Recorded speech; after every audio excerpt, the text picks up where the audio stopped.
A thread by Carlos Osuita. I want to talk about the American obsession with fame.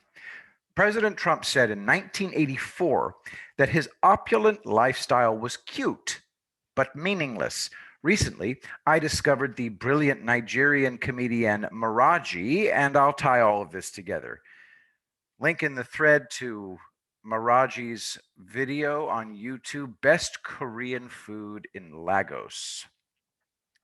The reason the manager of the restaurant told Maraji that it's a public place is that she's so famous in Nigeria.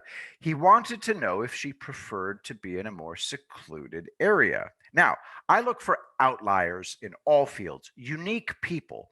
My favorite art form is film, so I study performers. One of the reasons Maraji is so successful is that she uses every square millimeter of her face to convey the essence of the character she's playing. There's an old saying in film, the camera loves her. Acting with your face is the hardest form of acting that there is. After watching a Maraji video, you can't help comparing her to other actors and being struck by how flat they are. Look how hideously sinister she is. The gossips. But somehow it's funny. You're not creeped out.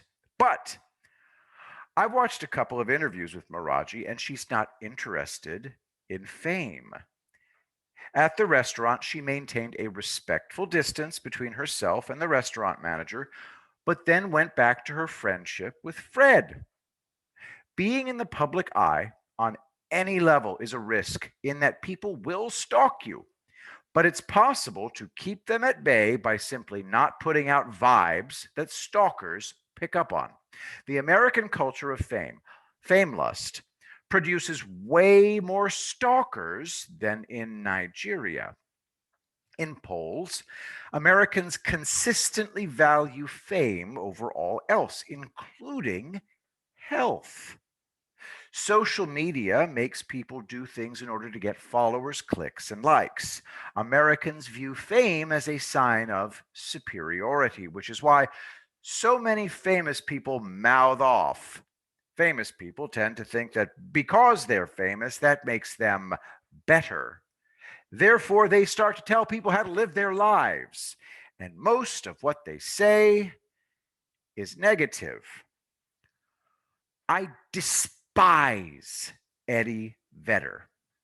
Humorless, self important, hypocritical bastard. I didn't think this could possibly be real. I sent it to my brother, and we almost died laughing at how stupid it is.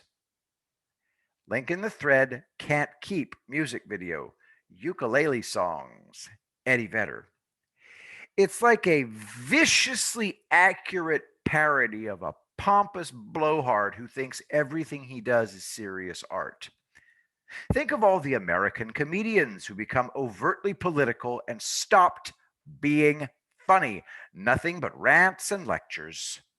Trump leveraged his fame into a political career, but he's not tinkering around the edges. He's changing the entire world by reaching out to everyone and rewarding their improvement. Vox said that who's Vox? Peggy Miles, whoever that is.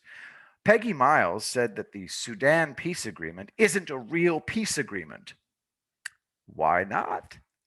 Because the Sudanese are only doing this in order to get economic rewards. One, I didn't know that Vox can read the minds of the Sudanese. Two, so what? It's actions that count. Can you imagine criticizing peace because it's the wrong kind of peace? Talk about coming from rich, safe, privileged, first world positions. Do Sudanese lives not matter? And the overthrow of the dictator Omar al Bashir was based in part on the Sudanese hatred of their economic conditions. The social unrest in Lebanon is based mostly on the horrible economic conditions. This may come as a shock to people, but Trump is trying to save all innocent lives, regardless of whose lives they are. America first means we must help stabilize the world if we can. Trump invented a new ideology, nationalist internationalism.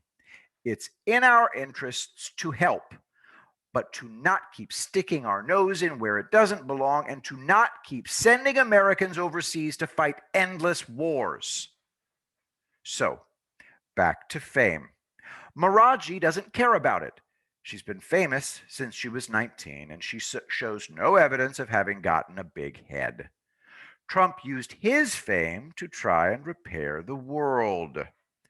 Most American celebrities can't handle fame, and too many average Americans think that fame will improve their lives. Plenty of murderers and serial killers did what they did in order to be famous. I can't imagine wanting to be on CNN or 60 Minutes or Fox News. Sic transit gloria mundi, Latin for thus passes worldly glory. Fame should be a tool, nothing more. We're all on the same train, headed for the same stop. Take some time to enjoy the scenery, because a heck of a lot of it is beautiful. Link in the thread, the end of the line, Stan Ridgway. I will be the greatest president that God ever created.